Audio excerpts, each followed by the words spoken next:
Azərbaycan tarixinə çox şərəfli salnamənin yazıldığı bir dövrdə yaşayırıq.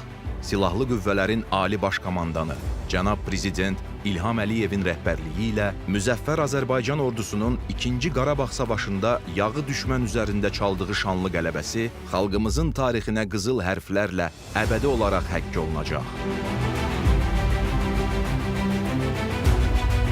Bu tarixi uğurları planeti təhdid edən COVID-19-la mübarizə şəraitində əldə etdik. Bakı metropoliteni 2020-ci ilin fevral ayından geniş miqyaslı tibbi profilaktik, sanitar-gigiyenik tədbirlərə başladı. Bütün tədbirlərə baxmayaraq, 2020-ci ildə metropoliten 198 gün, 2021-ci ildə isə 179 gün sərnişinlərinə daşıma xidməti göstərmədi. Dünyanın bütün böyük şəhərlərində olduğu kimi Bakıda da sürət, vaxta qənaət, həm də ekoloji təmiz nəqliyyat növlərindən biri metrodur. 2019-cu ildə metroda gün ərzində orta hesabla 650 minə yaxın sərnişin daşınıb.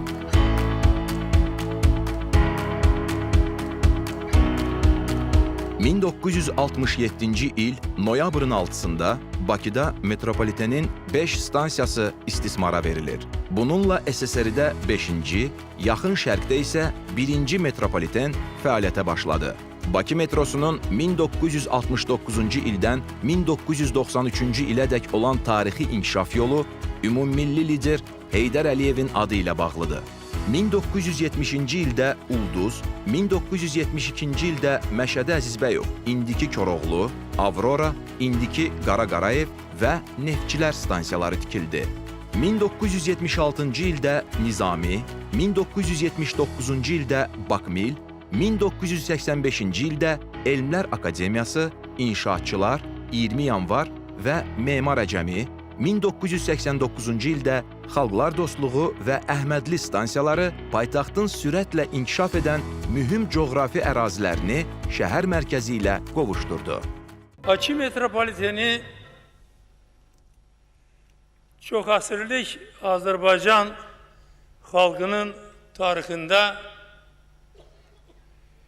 unikal bir hadisədir. Ulu öndər Heydər Əliyevin Azərbaycanda hakimiyyətə qayıdışından sonra metropolitenin həyatında yeni mərhələ başladı. 1993-cü ildə Cəfər Cabbarlı keçid stansiyası, 2002-ci ilin sonunda Həzi Aslanov stansiyası sərnişin konveyerinə qoşuldu. Ümumən, həmin dövrə qədər 31,5 kilometrə bərabər olan yeraltı yolların 22,3 kilometri məhz Heydər Əliyevin rəhbərliyi dövründə tikilmişdi. Ulu öndərin ənənələrini uğurla davam etdirən cənab Prezident İlham Əliyevin rəhbərliyi ilə metropoliten yeni inkişaf dövrünə qədəm qoydu. 2011-ci ilə qədər Nəsimi, Azadlıq prospekti və Dərnəgül stansiyalarının inşası yekunlaşdırıldı. Prezident İlham Əliyevin 2011-ci ildə təsdiq etdiyi metropoliten xəttlərinin konseptual inkişaf sxemi və dövlət proqramı Bakının yeraltı yollarının inkişafında növbəti mərhələnin əsasını qoydu.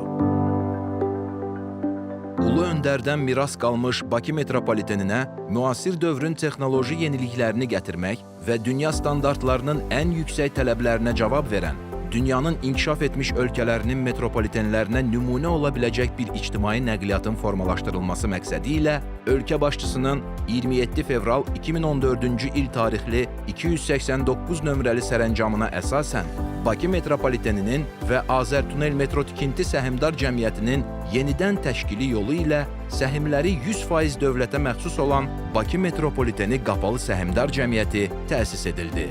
Məhz bu tarixdən başlayaraq illər boyu yığılmış problemlərin həlli istiqamətində cəsarətli addımlar atılmağa başlanıldı. Müəssisənin yeni rəhbərliyi qarşısında bazar iqtisadiyyatının əsas tələblərinə cavab verən, daha çevik bir nəqliyyat infrastrukturunu qurmaq, dünya təcrübəsini öyrənməklə müasir standartları və texnoloji innovasiyaları tətbiq etmək kimi mühüm vəzifələr qoyuldu.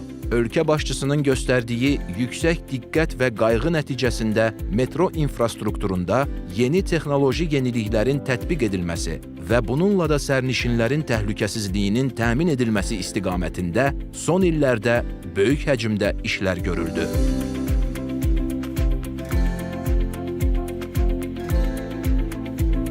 2016-cı ildə müstəqillik tarixinin ilk xətti, Bənövşəyi xəttin ilk 2 stansiyası, avtovağzal və memar əcəmi istismara verilib. Hər iki stansiya və keçidlərdə ümumilikdə 37 eskalator, avtovağzal stansiyasında isə 8 travalator qoyulub. Hər iki stansiyada fiziki imkanları məhdud insanların istifadəsi üçün liftlər quraşdırılıb. Konseptual inkişaf sxemində Bakının sürətli inkişafı xüsusi diqqətə alınıb. Yeni xətlər 7 vaqonluq qatarların hərəkətinə hesablanıb. 2022-ci ilin oktyabrından artıq Bənövşəyi xəttdə 7 vaqonluq qatarlar işləyir. Ölkəmizin tarixində xüsusi yer tutan 28 may, 20 yanvar kimi tarixi hadisələrlə yanaşı 8 noyabr Zəfər tarixinin də Bakı metropolitenində özünə məxsus yeri var. Azərbaycan Prezidenti Cənab İlham Əliyevin təşəbbüsü ilə Zəfər günü şərəfinə 8 noyabr adlandırılmış stansiya 2021-ci il may ayının 29-da sərnişinlərin istifadəsinə verilib. 3 səviyyədən ibarət stansiyada 17 eskalator və 3 lift fəaliyyət göstərir.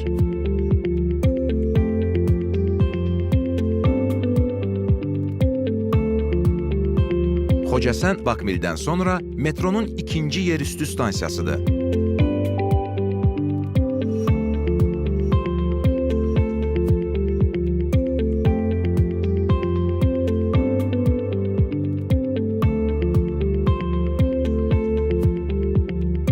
Bakı metrosunda 56 ildən sonra ikinci elektrik deposunun istifadəyə verilməsi tarixi hadisədir. Bu elektrik deposunun tikintisində birinci mərhələ başa çatıb. Burada Bənövşəyi xəttin qatarlarının xidməti və təmiri üçün müvafiq şərait, yeni tipli elektrik yarımstansiyası, dispeçer idarəetmə mərkəzi və digər infrastruktur sahələri qurulub. Depoda Thales şirkətinin müasir müşahidə nəzarəti və məlumatların alınması şəbəkəsi, Tetra radio rabitə sistemi qurulub. Yeri gəlmişkən, Thales şirkəti ilə əməkdaşlığa dair ikitərəfli saziş 2019-cu ilin martında 1-ci vitse-prezident Mehriban xanım Əliyevanın Fransaya rəsmi səfəri zamanı imzalanıb. Şərti adı B04 olan stansiyanın inşası da aparılır. Müasir, qruntda divar üsulu ilə tikilən stansiyaya qədər hər biri 1000 metrdən artıq 2 tunel inşa olunub. 29-32 metr dərinlikdə yerləşən stansiya 4 səviyyədən ibarət olacaq.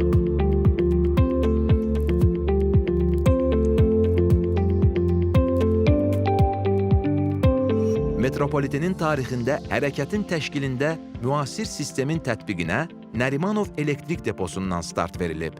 Bu, ox sayğacları bazasında Thales şirkətinin iştirakı ilə qurulan bir sistemdir. Özəlliyi ondan ibarətdir ki, qatarların hansı vaxtda xəttə çıxdığı, harda olduğu, dayanacaq nöqtəsi və digər məsələlər bu sistemlə təyin edilir.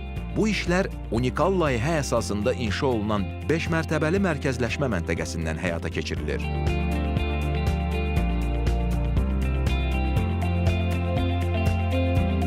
Elmlər Akademiyası stansiyasında yerləşən inzibati binada da ən müasir şərait və idarəetmə funksiyalarını özündə ehtiva edən vahid dispeçer mərkəzinin qurulması istiqamətində işlər davam edir.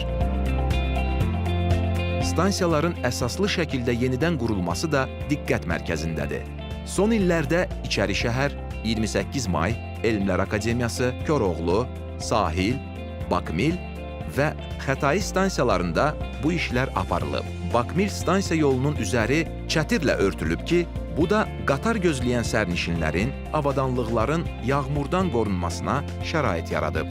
Ağır hidrogeoloji şəraitdə inşa edilən 28 may, Sahil və Xətai stansiyalarında 50 illik istismar müddətini başa vurmuş 3 eskalatorun əvəzinə Almaniya istehsalı olan 4 yeni eskalator quraşdırılıb. Xətai Cəfər Cabbarlı mənzilində əsaslı yenidən qurma işləri davam edir. Cəfər Cabbarlı stansiyasının ikinci yolu və platformasında təmir bərpa işləri yekunlaşdırılıb. Cəfər Cabbarlı stansiya yolunda dəmir yolları dəmir beton bloklar üzərində inşa edilib. Pandemiya dövründə metropolitende ilk dəfə bir stansiyanın, Elmlər Akademiyasının hər iki yolunda dəmir beton bloklar tətbiq edilib. Bugün Xətai və 8 noyabr stansiyalarının hər iki yolu dəmir-beton bloklar üzərindədir. Tunellər də dəyişir. Dəmir-beton bloklar memar əcəmi 8 noyabr Xocəsən avtovağzal mənzillərindən sonra uzun illərdir istismar olunan tunellərdə Cəfər Cabbarlı Xətai mənzilinin 500 metrlik hissəsində də quraşdırılıb. Almaniyanın Vollert şirkətinin quraşdırdığı yeni istehsal sexində yerli mütəxəssislər çalışır və yalnız yerli xammaldan istifadə olunur.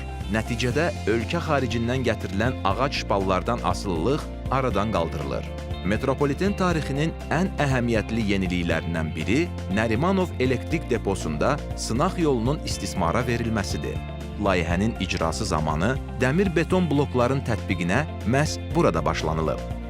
Postsovet məkanında ilk dəfə yol infrastrukturunda müasir Vollert-Reda sistemi məhz Bakı metrosunda tətbiq edilib. Voslo 300 UTS tipli rels bəndləri, yeni tipli yol dəyişdiricilər və təmas relsləri texnoloji yeniliklərdir. Metronun inkişafında vaqon parkının müasir tipli qatarlarla yenilənməsi xüsusi rol oynayır. 2015-ci ildən Rusiyanın Transmash Holding şirkətinin istehsalı olan texniki innovasiyalar baxımından 4-cü nəsil qatarların sayı 23-ə, vaqonların sayı isə 115-ə çatdırılıb. Vaqonlarda əsas yeniliklər sırasında kondisionerlərin Bakının iqlim şəraitinə uyğunlaşdırılması, qapıların daha enli olması, vaqondan vaqona keçidin mövcudluğu xüsusi qeyd olunmalıdır. Metro tarixində ən əhəmiyyətli yeniliklərdən biri vaqonların orta və əsaslı təmirinin yerli şəraitdə təşkilidir. Bu vaxta qədər bu işlər ölkə xaricində yerinə yetirilirdi. Bu isə istismar xərclərinin böyük bir hissəsi hesabına başa gəlirdi. Təmir işləri vaqonların yeni inşa olunmuş əsaslı təmiri sexində aparılır. Vaqonlar rənglənir, salonları tamamilə yenilənir, ön hissələri modernləşdirilir, maşinist kabinaları genişləndirilir, ən vacibi bunu ilk dəfə yerli mütəxəssislər həyata keçirir. 2019-cu ilin martından Bakı metropoliteni əlil arabasından istifadə edənlər üçün əlçatandır. Bu məqsədlə yaradılan 2 mobil işçi qrupu bu qəbildən olan sərnişinlərə xidmət göstərir. Sifarişi mobil telefon və ya internet resursları vasitəsilə vermək mümkündür. Ümumən ahıllar, əli yüklü hamilə xanımlar, uşaq arabaları ilə hərəkət edən, əsadan istifadə edən, görmə və eşitmə məhdudiyyətli sərnişinlər, bir sözlə, zərurət yarandıqda ehtiyacı olan istənilən sərnişin metropoliten stansiyalarının hüdudlarında bu xidmətdən faydalana bilir. Son illər Nərimanov elektrik deposunda mövcud istehsalat və istismar sahələri yeni tələblər səviyyəsində modernləşdirilib. Avtomobil qarajının əsaslı təmiri, yeni funksional yük həyətinin, 2 müasir elektrik yarımstansiyasının inşası, yeni tipli qazanxananın qurulması texnoloji prosesləri optimallaşdırıb. Qatarların saxlanma və qulluq sahəsi olan qanovlardan 13 qanov müasir standartların tələblərinə uyğun yenidən qurulub. Avtomatik, daha təhlükəsiz, etibarlı və səmərəli rejimdə çalışan kommutasiya avadanlığı qurulub. Yeni inşa edilmiş elektrik mühərriklərinin 2 təmir sexi, vaqon və digər mühəndis texniki qurğuların mühərriklərinin elektrik avadanlıqlarının təmirində dönüş yaradıb. İtkilər 50%-dən artıq azaldılıb. Sexlər ən müasir yeni avadanlıqlarla təchiz edilib. Yeniliklər elektrik təchizatının optimallaşdırılmasını da şərtləndirir. 2020-ci ilin əvvəlindən bu yana İçərişəhər, Gənclik, Sahil və Elmlər Akademiyası yarımstansiyalarının fəaliyyəti də müasir tələblər səviyyəsində qurulub. Ən mühüm yeniliklərdən biri qatarları dartı gücü ilə təmin edən elektrik yarımstansiyalardan birinin tamamilə yeni əsaslarla qurulmasıdır. Bənövşəyi xətti 35 kilovoltluq 2 yarımstansiya qidalandıracaq. Onlardan biri artıq istifadədədir. Bakı metrosu alternativ enerji ilə də təmin edilib. 2018-ci il iyulun 3-də Azərbaycan İstilik Elektrik Stansiyasında baş vermiş qəzadan sonra ölkə başçısının verdiyi xüsusi tapşırıq əsasında paytaxtın 10 yarım stansiyasında 17 müxtəlif güclü dizel generatoru quraşdırılıb. Fövqəladə hallarda metronun elektrik enerjisi ilə təminatında problemlər yarandıqda, qatarların tunellərdən stansiyaya çıxarılması, stansiya, tunel və vaqonların işıqlandırılması, ventilatorların, eskalator, lift və travalatorların, su xaric qurğularının fəaliyyəti alternativ enerji mənbələrindən təmin olunacaq. Bənövşəyi xəttdə də ümumi gücü 10 megavolt amper olan 4 dizel generator quraşdırılıb. Perspektivdə daha 4-ü də quraşdırılacaq.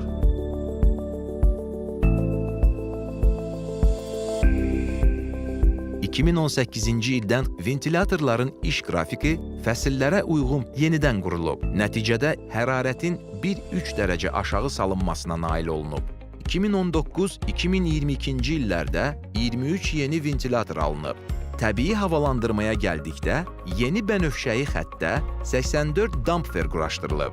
Yaşıl və qırmızı xətlərdə isə bu yeniləşməyə 2020-ci ildə başlanılıb və bu gün də davam etdirilir. Metro tarixinin daha bir xüsusi yeniliyi.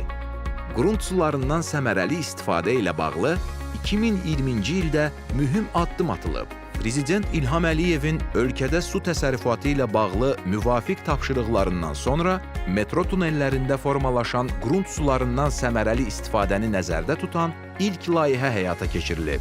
Bu sular nasos qurğuları vasitəsilə yerüstü sahəyə çıxarılaraq şəhərdə texniki su kimi, xüsusilə paytaxt yaşıllıqlarının suvarılmasında istifadə olunur ki, 2021-ci ilin 3 iyul tarixindən bugünə qədər bu rəqəm 60 min ton təşkil edib.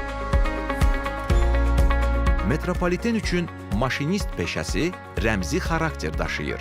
Dünya təcrübəsi öyrənilməklə postsovet məkanında ilk dəfə məhz Bakıda qatar maşinistləri 3 növbəli iş rejiminə keçirilib. Bu isə işin keyfiyyətinin artırılmasına, sərnişinlərin mənzil başına daha təhlükəsiz çatdırılmasına xidmət edir. Bakı metropoliteni tarixində ilk dəfə maşinistlər həm də yeni qayda ilə seçilir. 2018-ci ilin oktyabrından seçim qaydalarına uyğun təlimlərə cəlb edilmiş texniki təhsilli 61 gənc maşinist peşəsinə yiyələnib. Kursu bitirənlər arasında Bakı metropoliteni tarixinin ilk qadın maşinisti də var.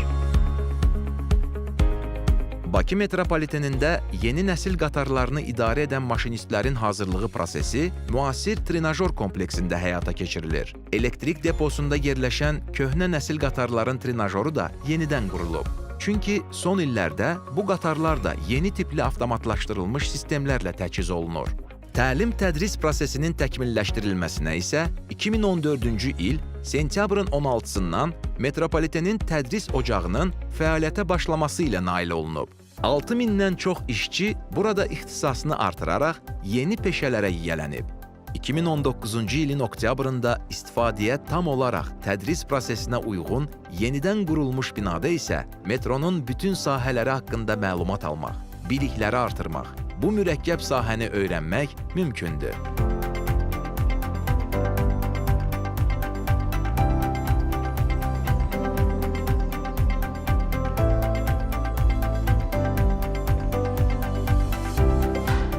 Bugün şəhərin tıxaclarından uzaqda, yer altında hərəkət edən nəqliyyat rahat və təhlükəsizdir. Yeraltı səltənətdə hər şey ciddi qrafika uyğun tənzimlənir. Sərnişin təhlükəsizliyi və yüksək xidmətin təmin edilməsi gecə növbəsində aparılan işlərdən çox asılıdır. Bakı metrosunda bütün işlər zərgər dəqiqliyi ilə görülür. Metro 55 ildir, saat 6:00-da qapıların açılması ilə sərnişinlərin xidmətindədir.